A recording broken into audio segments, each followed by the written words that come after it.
So I, as a wallflower growing up, have always put a lot of effort into understanding other people.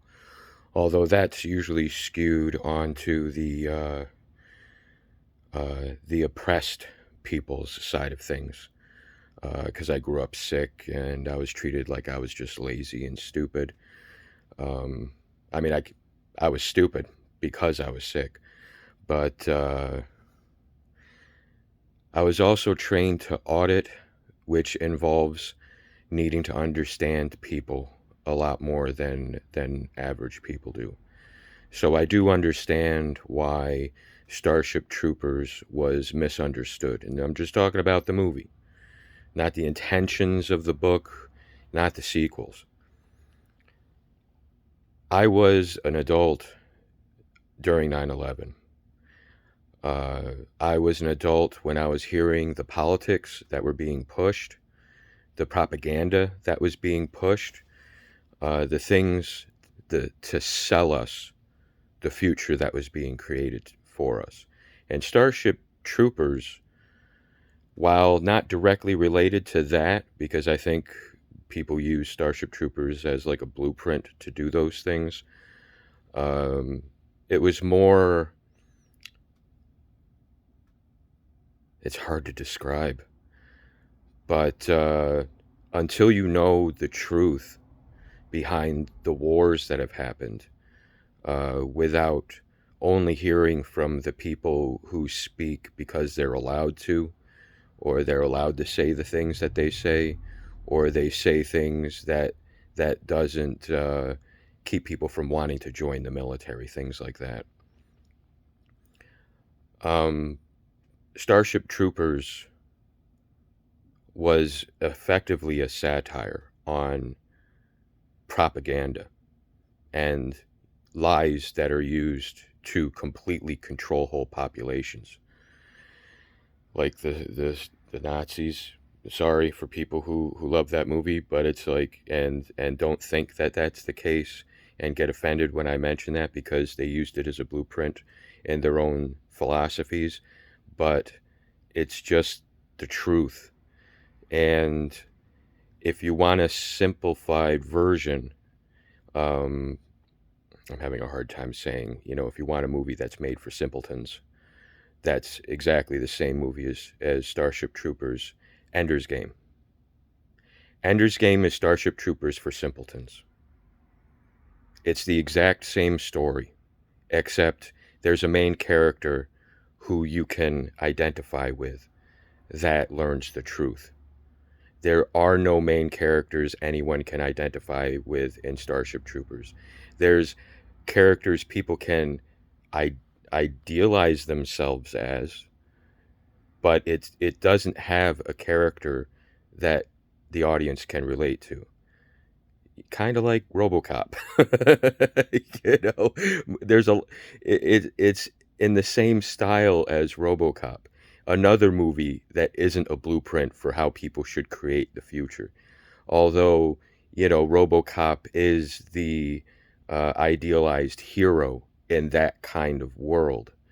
Uh, the idealized hero in Starship Troopers is the idealized hero for the propaganda. So the Ubermensch, basically, as the Nazis would call it, or like the Nazi version of Superman. That was the character. He didn't know any better because he didn't have any other information than what he was given. You know. So it's a lot like what goes on in the world today. It's like we don't hear about what's going on between problem makers and people who are being oppressed until those people start doing terrorism because they don't know of any other thing to do, because they believe that there's good people in the country that the problem makers are coming from, but they have no idea how information is controlled or how little interest anybody has in the reality of things. It's like things are seemingly going so crazy because people are trying to do better and to help, but they don't have the information that they need because all the information sources are being controlled by the same people who support the problem causers. The people who think that they should be allowed to do whatever they want to people who are stupid and primitive, especially stupid. And they do it to their own people as well. So it's not going to get any better anytime soon. But and this video probably isn't going to help at all. But I watched a Shadiversity video talking about Starship Troopers, and he doesn't seem to get it, which I can understand. He's pretty young. He wasn't an adult during the times where the movie was made and during 9/11, when all that was happening, and what led up to it, and the people who were silenced by the propaganda and the lies that pushed everything that happened. The people in charge believed that the end was near. And the CIA believed it, everybody believed it, all the scientists believed the end was near, and that they should be allowed to do certain things to improve their chances of survival.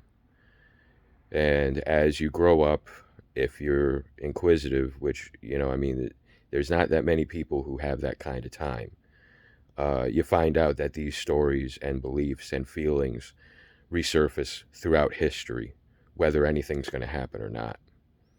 And a lot of times they're pushed to make people do things. They're always pushed to make people do things, but I mean as lies to make people do things. So things are complicated. Don't oversimplify it, and don't think that you should be smart enough to get everything, because no one is smart enough to get everything. That's the problem. We have information overload, and we're being taken advantage by each other because of how we're unable to manage the information and incorporate it into our lives, as we're being forced to by everybody. The activists and the activists who are against activists, want everybody to know everything that's going on and then do what they think should be done. But there's very few people who actually have the information required to know to know what actually needs to be done for everybody, because there's too much truth that people don't know or don't believe, and there's no way to make them believe it. It just ends up causing problems because people aren't equipped to teach or propagandize or to influence, but they put themselves into those positions anyways, and it's made everything completely upside down. And it's been like this for a very long time, so it's like, don't feel bad, don't take credit for it. There are people there before you, you just never noticed until you started noticing. And the people that were there before you, are at later stages of it, helping people like you get up to where they are, pure wrong insanity, but they don't know any better. People don't know any better, so we got to be more forgiving of others and their beliefs, and we got to be more forgiving of ourselves and our reactions and our own beliefs. So, but it's easier said than done. Some of us are trained to do it, most are not. But everybody ends up getting drafted into things because there's very few people like Trump who's willing to pull a team together to actually get things done, who can actually know how to do that. It's like, I've been trained to do that, so I can tell when Trump knows what he's doing. But it's like, the people he has to pick from, they're not perfect, to say the least. He didn't exactly know who he was dealing with in the beginning. So anyways, love y'all. Good luck.